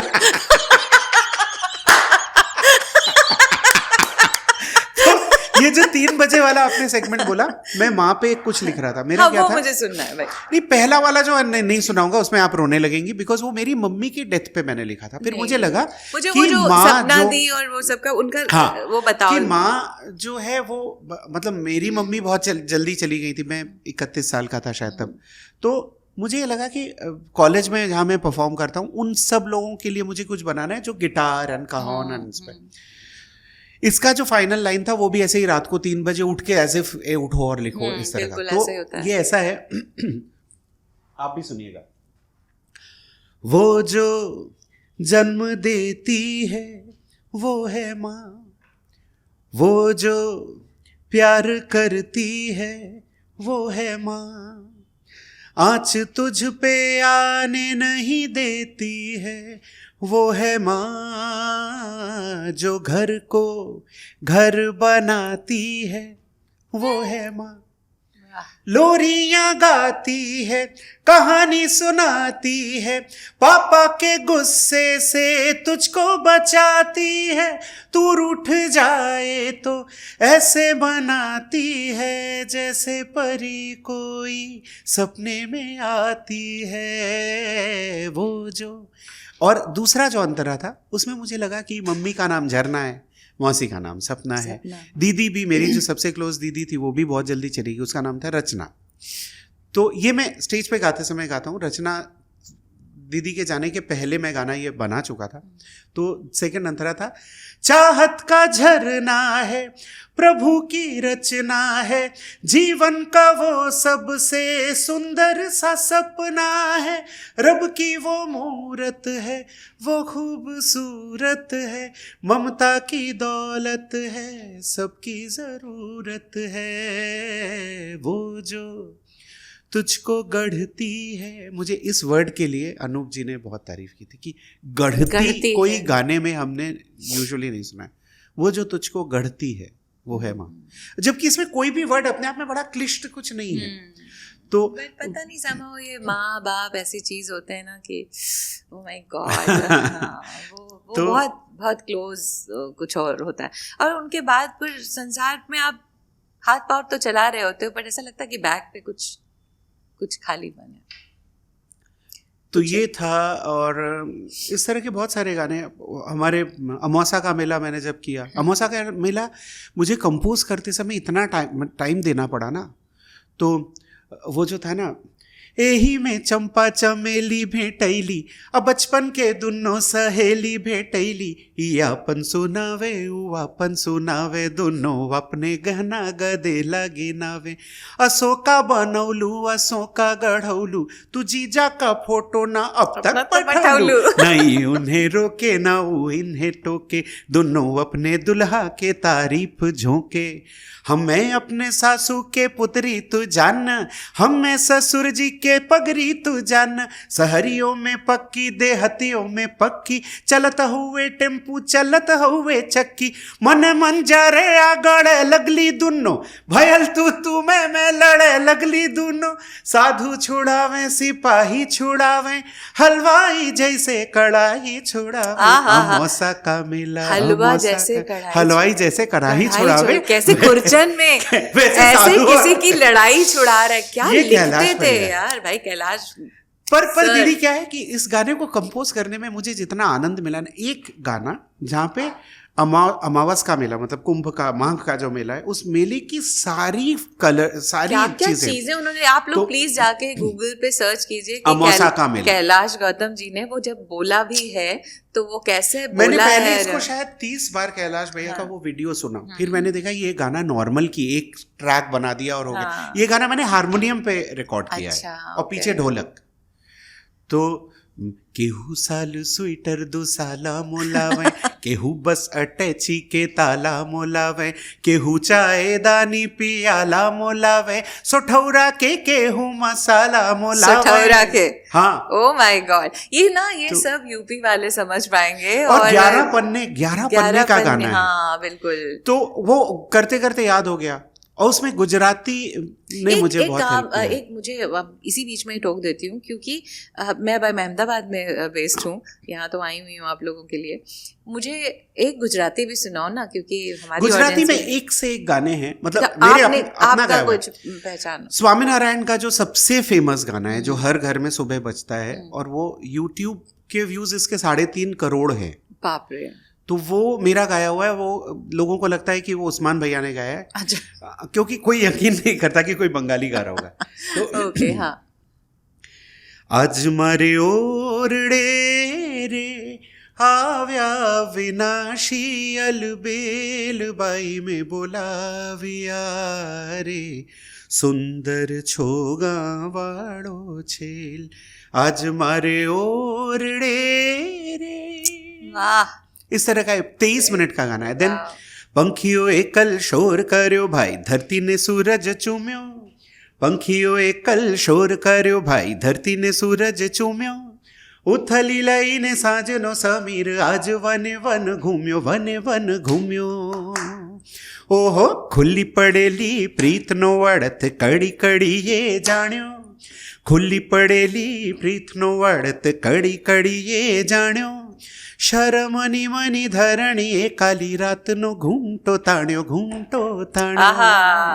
कैन यू इमेजिन ये 1960s में ये अविनाश व्यास जी की कॉम्पोजिशन है और मेरे ख्याल से उनका लिखा हुआ है वहाँ के जो सबसे फेमस झवेरचंद मेघानी जी का लिखा हुआ है हो सकता है मैं गलत बोल रहा हूँ एक और भी आप पता करके बताइएगा झवेरचंद मेघानी जी और ये गाया है मन्ना डे ने वाह प्रगट्या दीधा दई को चापो चापो उघड़ी गगन बारी आप सोचिए मन्ना डे के बारे में मुझे सबसे विलक्षण बात ये लगती है वो कलकत्ते में पैदा हुए थे कलकत्ते में बड़े हुए उनकी हिंदी का प्रोनाउंसिएशन उनकी मराठी का प्रोनाउंसिएशन उनका सीखते थे ना सब लोग उस समय सीखने का जज्बा था आज मैं कल बोल रही थी कि कहते तो क्या हुआ मैं ज को ज ही तो बोलता हूँ तो मैंने कहा नहीं आप ज को ज बोलते हैं ज को ज तो बोलते अब एक जो सबसे बड़ा प्रॉब्लम आ रहा है मेरा एक रील है मैं निजा निजा निजा निजा धनी धनी धनी धनी पदा पदा पदा पदा गामा पदा टी निजा बनी निजा बनी तो वो रील 32 सेकेंड्स का है तो वो कुछ 4 मिलियन के करीब व्यूज हैं इंस्टाग्राम पे उस पे कितने लोगों का वो आता रहता था कि आपका नंबर मिल सकता है आपका नंबर मिल सकता है तो जो सोशल मीडिया टीम थी उसने मुझे एक दिन बोला कि सर ये एक बंदा है बहुत बार दिन में 70 बार तो भेजता है तो मैंने एक दिन उसको रिप्लाई किया मैंने कहा कि आपको नंबर मिल सकता है आपको क्या बात करनी सर बस आपसे 1 मिनट के लिए बात करनी मैंने कहा क्या तो कहते हैं बस मुझे ये वाला तान थोड़ा करा दीजिए तो मैंने उसको क्वेश्चन लिखा मैंने कहा what makes you think that you can prepare this तान इन 1 minute why this is 32 seconds only हाँ तो तुम्हारा रियाज की धज्जियां उड़ा दी उसने 32 सेकेंड्स में आपका ये मिजाज होता है और इजाजत होता है ये इसके पीछे आपके जो इतने साल लगे ये सबसे अच्छी बात क्या है कि लोगों के पास बहुत सारा डेटा अभी आ गया है लेकिन मैं हमेशा बोलता हूँ क्लासिकल के लिए मैं कभी लाइव अगर जाऊँ तो मेरे ये छोटे छोटे प्रैक्टिसेस रहते हैं ना मैंने बॉम्बे में देखा कि ट्रेन में अब या बस में या मेट्रो में जर्नी कर रहे हैं हम कार तो अब कोई चलाता ही नहीं है जिसके पास है सब हम लोगों ने घर में रखा हुआ है फोटो लेते हैं हम बीच बीच में तो मैंने क्या किया कि सारे रे सा इतना तो याद रह सकता ना 1 2 2 1 सारे रे सारे गा रे गा मा गा मा पा मा पा दा पता नहीं ये आप ट्रेन में एक कान में अपना वो ईयर प्लग लगा लीजिए प्रैक्टिस कर लीजिए तो मैंने इसको मोबाइल रियाज नाम दिया तो सारे गा रे सा सारे गा रे सा रे गा मा गा रे गा मा पा लेकिन इसको आप जब मीरा रोड से अंधेरी आते आते 25 मिनट्स आप जब इसको लगातार करते हैं तब आपकी जबान क्लियर होती मा पता था पा मा गा मा पा मा गा मा पा ये पर सबको ये है कि इंस्टाग्राम पे 20 सेकेंड्स देखेंगे और वो हो गया अब तब तक में तो कौशिकी आ गई कौशिकी के बाद पूर्वायंदा आ गए पूर्वायन के बाद जाकिर भाई आ गए सभी तो आ गए ना 30 सेकेंड में तो इसलिए लगता है कि 32 सेकेंड का तो है निशा निशा तो कर ही लेंगे ना चलो हमारे पॉडकास्ट को बहुत समय हो गया हमारे अगले गेस्ट भी हमारे भूल रहे हैं हमें कि हमारा कब नंबर आएगा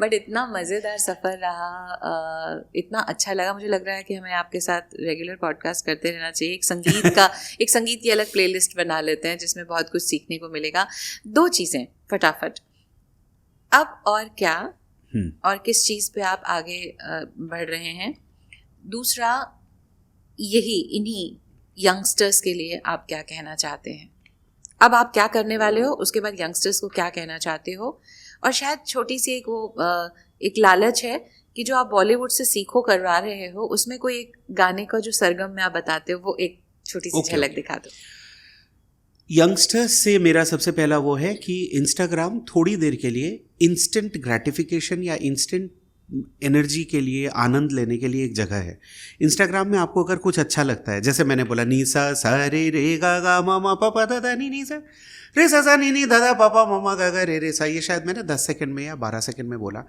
उसके बाद पॉज कर दीजिए इंस्टाग्राम से बाहर निकल जाइए अपने कॉपी में लिखिए इसको जब तक आप अपने हाथ से नहीं लिखते प्लीज गूगल से कोई भी गाना डाउनलोड करके मत गाइए कांदा न्यादुम्बरा ज्ञा आपको गूगल क्या लिख के देगा या गुजराती में पंखियों कल शोर कर्यो भाई धरती ने सूरज चूम्यो जब तक आप अपने हाथ से, फिर आप जो चीज़ आपने सुना उसको अपने हाथ से लिखिए, अपनी कॉपी में लिखिए। जब आप हाथ से लिख रहे होते हैं वो आपके यहाँ पे साथ साथ में लिखता है, फिर जाके उसको धीरे धीरे गाइए। कोई भी चीज़ का, if you want a shortcut you will be cut short. बिल्कुल ये अंग्रेजी में बहुत अच्छी चीज़ बोली हुई है। सही है ये तो लाइन। अगर आप परफॉर्मिंग आर्ट्स के फील्ड में हैं, ललित कला के फील्ड में है, तो ये सबसे पहला समझ लीजिए ब्रह्म की दी हुई विद्या है, उसने दी है तब जाके आप कर रहे हैं। मैं भी अगर नौकरी छोड़ के गाना गा रहा हूँ तो उसने दिया था तब जाके मुझे लगा ना ऐसा। तो उसके बाद ये समझ लेना चाहिए कि रास्ता बहुत कठिन है हमारे साथ, मलाई नहीं है कुछ, मलाई नहीं है कुछ भी। हाँ। जब आप अरिजीत को, मैं सबसे ज़्यादा अरिजीत का एग्जाम्पल अभी के आप सब लोग कनेक्ट कर सकते हैं। बॉम्बे आने के पहले सालों तक उसकी रोज 10 से 17 घंटे का रियाज था उसका। वो क्लासिकल दूध भात की तरह गाता है। उसके साथ उसने टेक्नोलॉजी सीखी। एक समय ऐसा था हम दोनों बहुत ज़्यादा मन्ना डे गाते थे। अब हम मतलब एक वो कुछ गा रहा है, मैं कुछ गा रहा हूँ, इस तरह का था। 2005-06 में जिस समय वो आया था, आप देखिए मन्ना डे वो इतना इजीली गाता है। एक समय उसे एसेस करना पड़ा कि ये वाली टोनल स्ट्रक्चर, ये वाला टोनल स्ट्रक्चर अभी नहीं चल रहा है। आप अरिजीत की बात, अरिजीत सिंह की बात करो। देन टोनल स्ट्रक्चर नहीं चल रहा है, देन उसने उस पर काम किया। उसका कोई भी चीज़ बहुत इजीली नहीं आया। प्रीतम दा के यहाँ सालों उसने असिस्ट किया, बहुत ख़राब टाइम भी देखा, सब कुछ देखा। और फिर तो इसलिए मुझे इसी पे बात थोड़ी सी, सॉरी बहुत लंबा हो रहा है पॉडकास्ट, बट क्यूरियोसिटी तो, भी नहीं, होती मैं है ना। यंगस्टर्स की जो हाँ। बात कर रहा हूँ तो उसको लेके आप कभी भी ये मत सोचिए कि इंस्टाग्राम पे आपने कुछ एक देखा और वो आपके दिमाग में और गले में बैठ गया। दिमाग में तब बैठेगा जब आप अपने हाथ से उसे लिखेंगे। नी सा सा रे रे गा गा मा ऐसे करके आप लिखते हैं, फिर आप थोड़ा फास्ट बोलते हैं, उसके बाद वो गले और इसका कनेक्शन बनता है, तब जाके आपके मसल मेमोरी में वो आता है। फिर आप, जैसे हम बात करें, हमारे साथ कोई गिटार या कोई तानपुरा तो है नहीं, लेकिन सा रे गा मा रे गा मा पा धा मा पा धा नी पा, ये तो मसल मेमोरी में, मसल मेमोरी में सा हाँ, पकड़ा। हाँ, और दूसरा एक और चीज़, इंस्ट्रूमेंट्स के ऊपर हम लोग बहुत ज़्यादा आजकल बोल रहे हैं मेरा गिटार साथ में नहीं है, मेरा कीबोर्ड साथ में नहीं है। नहीं, हम लोग तो प्रयाग में हम लोग कैसे सीढ़ी में बैठ जाते थे और वहाँ पे गाते और वहाँ पे गाते रहते थे और 2-2 घंटे 3-3 घंटे गाते। मैं अभी स्टोरी टेल कर रही थी और अचानक से किसी ने बोला कि एक गाना हो जाए, आपकी आवाज अच्छी लग रही है, हमें लग रहा है गाना गा दीजिए। तो कोई कुछ तो था नहीं, अचानक से गा दिया। वो तैयारी है ना, इतने सालों की साधा हुआ जो प्रैक्टिस है, वो बहुत ज्यादा काम आता है। तो इसलिए बच्चों भैया तुम लोग करो, ये लगातार करने की चीज है। और मेरा अगला मैं क्या कर रहा हूँ, मैं खूब काफ़ी सारा, काशी विद्वत परिषद है, उन लोगों ने मुझे एक बुक दी है, स्तोत्र की, बहुत ऑथेंटिक बुक है। तो लास्ट ईयर मुझे काशी जो मंदिर है, मंदिर के कॉरिडोर के 3rd ईयर में मुझे बुलाया गया था गाने के लिए। तो मैंने 2 गाने संस्कृत में गाए, तीसरा हिंदी में गाया। तो विद्वत परिषद के उन लोगों ने आके शोमाली को बोला, मेरी वाइफ को, कि भाभी जी इनको बोलिए ना कि सिर्फ संस्कृत गाने को कोई नहीं गाता। मैंने 1.25 घंटा वहाँ केवल संस्कृत गाया।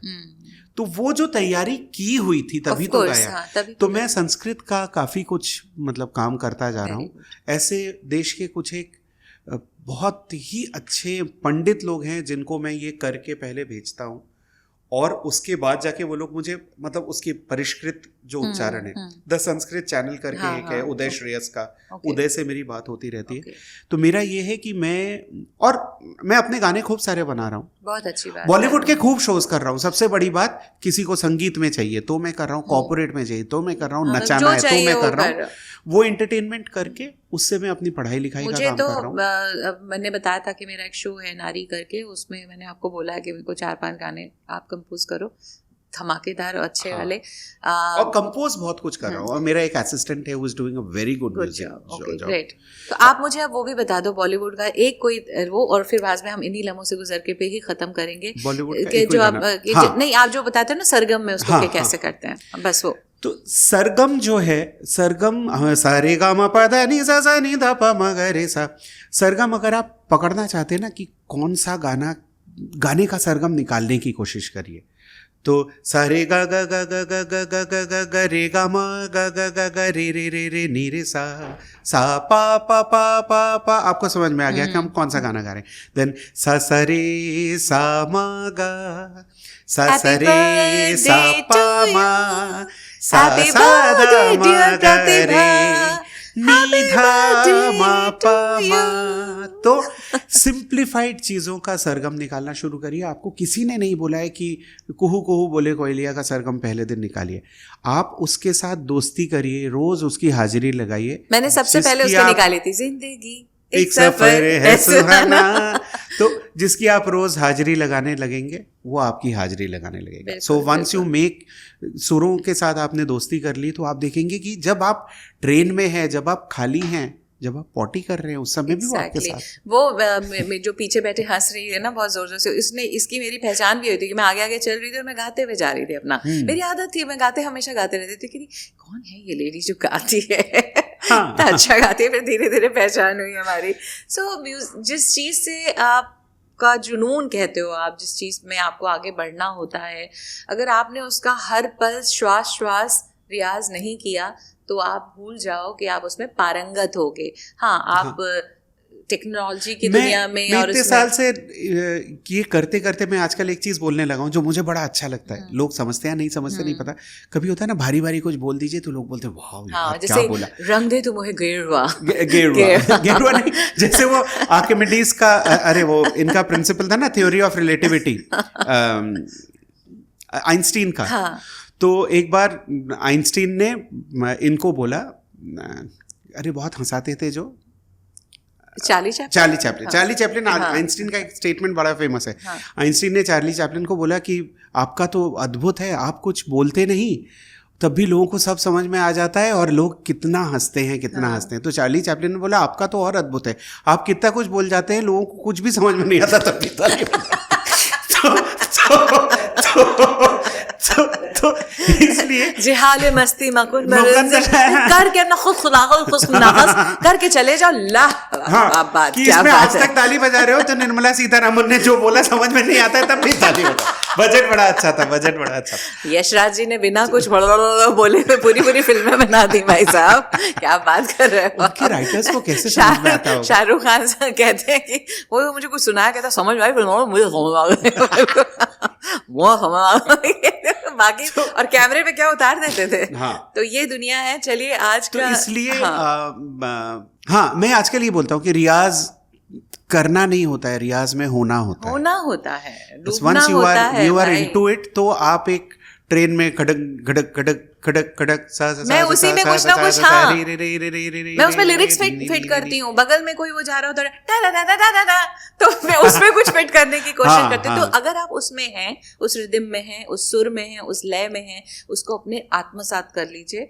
जैसा कि आज आपने देखा ऐसे हुनरमंद हमारे शो का सॉन्ग इन्होंने गाया है और इन्हीं उसी से शुरुआत हुई थी और उसी पे हम वापस आज अंत करते हैं। बातें अभी खत्म नहीं हुई हैं, मुझे बहुत सारी बातें अभी से करते रहना। उस गाने का एक लाइन बहुत अच्छा लगता है, कोई जीना सिखाए, कोई रोए को रोको संग रुलाए, कोई मुश्किलों से हंसी में उड़ाए, है रंग सारे यही